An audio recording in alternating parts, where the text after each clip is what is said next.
Our article presentation is about a mother's perception of a child with cancer.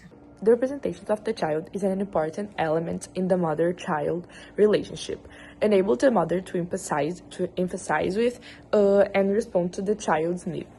Childhood cancer may influence the mother representations of her child.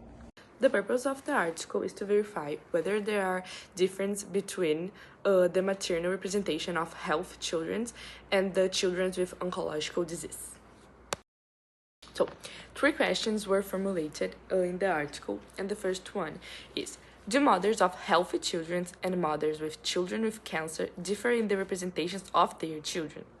The second one is: are there specific elements that appear only, or less, or more frequently in the representation of their child with cancer and not in the representation of the healthy child? And the last one is: are there common elements between the representations of sick and healthy children? The most common cancers in children are leukemia, lymphoma, and tumors of the central nervous system. Childhood cancer is a life-threatening condition and requires significant change in the daily function of both the affected child and the entire family network. Children and adolescents with cancer are undergoing to hospital treatment often requires constant care. As a result, they may lose autonomy, experience major life changes along with their families, lose contact with their friends, classmates, and frequently experience a diminished sense of identity. Mothers with children with cancer tend to create less detailed descriptions of their children than mothers of healthy children. Their narratives focus more frequently on the child's physical conditions and contain less information about cognitive and socio-emotional functions. Furthermore, mothers of children with cancer tend to describe their children as less independent than healthy children and may have difficulty to recognize their child's physiological disability. They may also struggle to modify their perceptions of child, sometimes denying of the child's illness. Mothers of healthy children provide descriptions that encompass a broader range of domains and characters. Their representations of the child include personality, traits, abilities, needs, preference, and their own experience in the relationship with the child.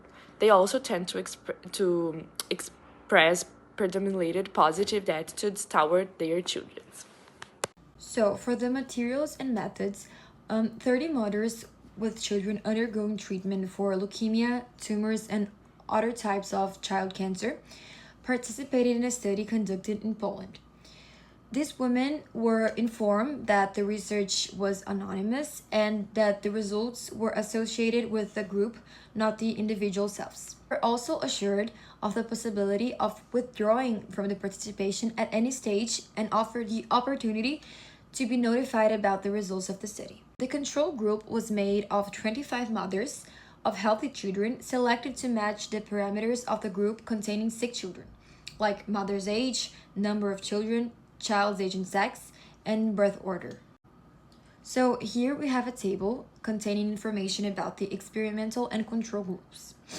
So the mother's age went from 21 to 56.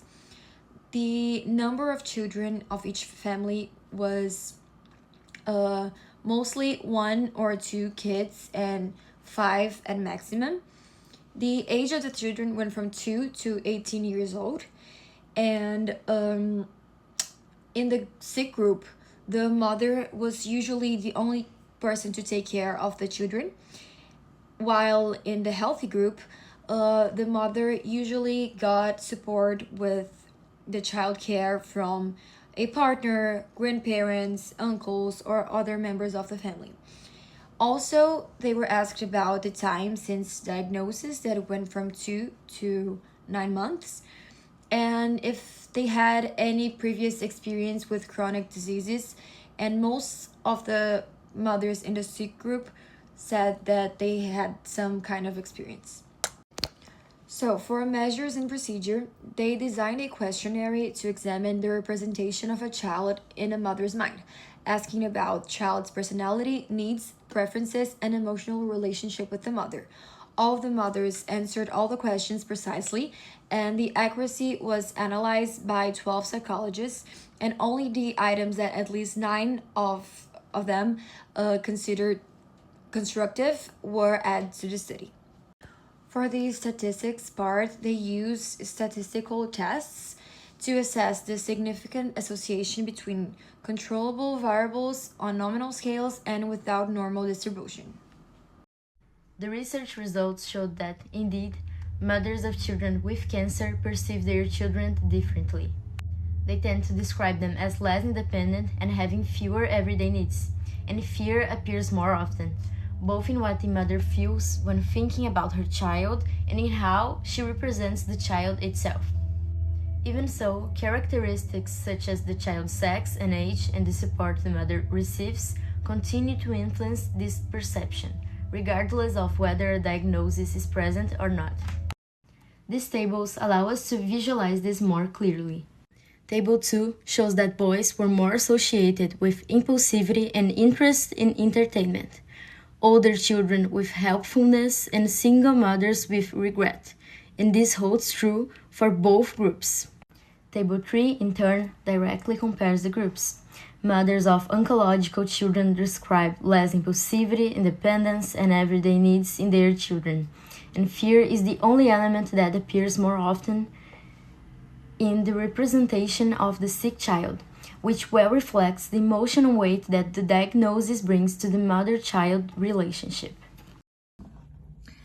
The discussion found that mothers with children with cancer are less likely to describe their children as independent and more likely to report feelings of fear when thinking about them. Similar findings have been reported in studies involving mothers of children with chronic disease. Mothers of children with cancer also talked less about food than mothers in the control group. This may be because of the treatment effects, such as nausea. Children with cancer are also described as less impulsive and having less need for recognition. This finding was different from previous studies. This study was different because mothers choose characteristics from the list instead of describing their children freely. Some results are similar in both groups. Boys are associated with games and movies, and older children are described as more independent, possibly because they are older. Another similar result was that single mothers reported more regret than mothers who had support. This may be because they have more responsibility of the children's care. So, the main message of the article relates to the fact that cancer influences how a mother perceives her child, but does not completely define that perception. They continue to perceive their child's likes, personality, interests, and qualities. However, they also see their children as more dependent, less impulsive, more fragile, with less evident needs. So, cancer can change their mother's perspectives, making them see their children as more vulnerable. This happens because cancer awakens feelings of fear, insecurity, worry, need for protection. Therefore, the article reinforces the importance of understanding not only the disease, but also how it modifies family relationships and how parents perceive their children. Treating only the cancer is not enough. Further research is needed to understand which aspects of maternal perception are influenced by the disease.